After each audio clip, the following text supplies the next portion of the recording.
ഇപ്പോൾ കോഴിക്കോട് നിന്നും ഒരു വാർത്ത വരുന്നുണ്ട്. കോഴിക്കോട് കുന്നമംഗലത്ത് രണ്ടുപേരുടെ മരണത്തിനിടയാക്കിയ സ്ഫോടനത്തിൽ വീട് വാടകയ്ക്കെടുത്ത് വിഷ്ണുവിനെ കസ്റ്റഡിയിലെടുത്തിരിക്കുന്നു. അനധികൃതമായി സ്ഫോടക വസ്തുക്കൾ സൂക്ഷിച്ചതിനും മനഃപൂർവ്വമുള്ള നരഹത്യയ്ക്കും കേസെടുത്തു. പടക്ക നിർമ്മാണശാലയ്ക്ക് ലൈസൻസ് ഉണ്ടായിരുന്നില്ല, ലൈസൻസിന് അപേക്ഷിച്ചിരുന്നുവെന്നാണ് വിഷ്ണുവിന്റെ മൊഴി. വിഷ്ണുവും ഗർഭിണിയായ ഭാര്യയുമടക്കം 3 പേർക്ക് സ്ഫോടനത്തിൽ പരിക്കേറ്റിരുന്നു. ശരത് ഇപ്പോൾ സ്ഥലത്തുണ്ട്.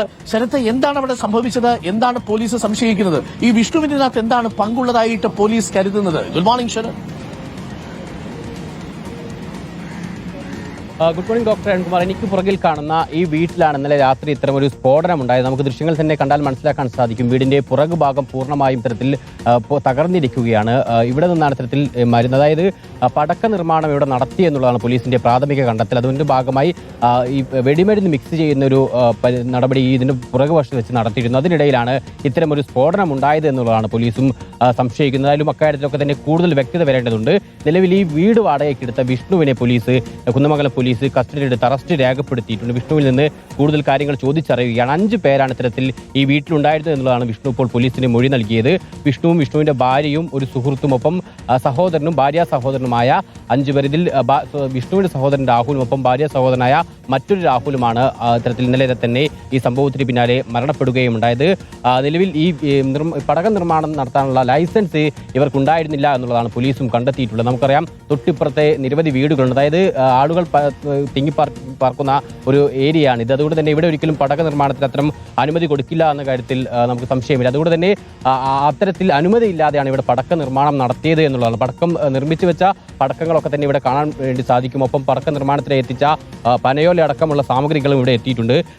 ആ രീതിയിൽ നിരവധി ആളുകൾ അല്ലെങ്കിൽ ആളുകളെയൊക്കെ തന്നെ ഈ ഭാഗങ്ങളിലേക്ക് പടക്ക നിർമ്മാണം വിൽപ്പനയുടെ ഭാഗമായൊക്കെ തന്നെ അറിയിച്ചിരുന്നു എന്നുകൂടി മനസ്സിലാക്കുന്നു. നിലവിൽ ചേട്ടാ, എന്താണ് ശരിക്കും സംഭവിച്ചത്? ഇന്നലെ രാത്രി 9:50 2 ഉഗ്ര സ്ഫോടനം. ആദ്യത്തെ അത്രല്ല, രണ്ടാമത്താണ് അതിഭീകരമായിട്ടുള്ള ശബ്ദം കേൾക്കുന്നത്. ശബ്ദം കേട്ടപ്പോൾ ഒരു കാര്യം മനസ്സിലായി. കാരണം ഇത് എവിടെ നിന്ന് എങ്ങനെയാണ്, കാരണം വിഷുവിനോടനുബന്ധിച്ചുള്ള ആഘോഷമായിരിക്കും. അങ്ങനെ ആഘോഷമാണെങ്കിൽ പോലും ഇത്രയും ഭീകരമായിട്ടുള്ള ശബ്ദം ഉണ്ടാവാൻ സാധ്യതയുള്ള കാര്യത്തിൽ എല്ലാവരും വീട്ടിൽ നിന്ന് 9:50 ഭക്ഷണം കഴിച്ച് കിടന്നുറങ്ങും. ഇവിടെ പടക്കം നിർമ്മിക്കുന്ന കാര്യം നിങ്ങൾക്ക് അറിയാമോ? അറിയില്ല. അതാണ് അടിമുടി ദുരൂഹതയാണ് അതിൻ്റെ പിന്നിൽ. കാരണം നമ്മളൊരു ദിവസം നടന്നു പോകുന്ന നേരം ഇവിടെ അങ്ങനെ പനവല അങ്ങനെ ഉണക്കാനിട്ടിട്ടുണ്ട്. നമുക്ക് നേരെ ചോദിച്ചപ്പോൾ പറഞ്ഞു, നിങ്ങൾ ഇവിടെ പടക്കം ഉണ്ടാക്കുന്നുണ്ട്. പടക്കം ഉണ്ടാക്കുന്നുണ്ട്, പക്ഷേ ഇവിടെ ഉണ്ടാക്കുന്ന നിർമ്മാണ യൂണിറ്റ് ഇവിടെ ഇല്ല, ഇവിടെ ഓലൊക്കെ സെറ്റാക്കിയിട്ട് അങ്ങോട്ട് കൊണ്ടുപോവുകയാണ്. ഇവിടെ ഈ കരാർ അടിസ്ഥാനത്തിലെ കാര്യങ്ങൾ ജോലിക്കൊക്കെ വിളിച്ചിട്ടുണ്ട്. പെണ്ണുങ്ങളുണ്ട്. 500 രൂപയാണ് അവർ കൂലി കൊടുക്കുന്നത്. എന്തിനാണ് വിളിച്ചത്? അവരിങ്ങനെ പനവലൊക്കെ ചീന്തിയിട്ട് അത് ഇതാക്കണമല്ലോ, ഇത് പടം ഇതാക്കുക എന്ന് നമ്മൾ നാടൻ ശൈലി പറയാം, തിരക്കുക എന്ന് പറയാം. അതിന് വേണ്ടി സെറ്റാക്കി കൊടുക്കുക.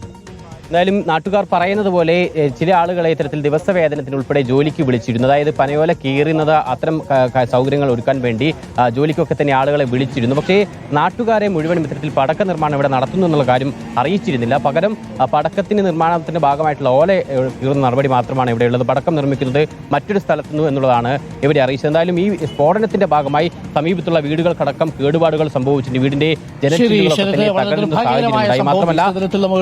പ്രേക്ഷകരിലേക്ക് എത്തിക്കാൻ ആഗ്രഹിക്കാതിരുന്നൊരു സംഭവമാണ് അവിടെ നടന്നത്.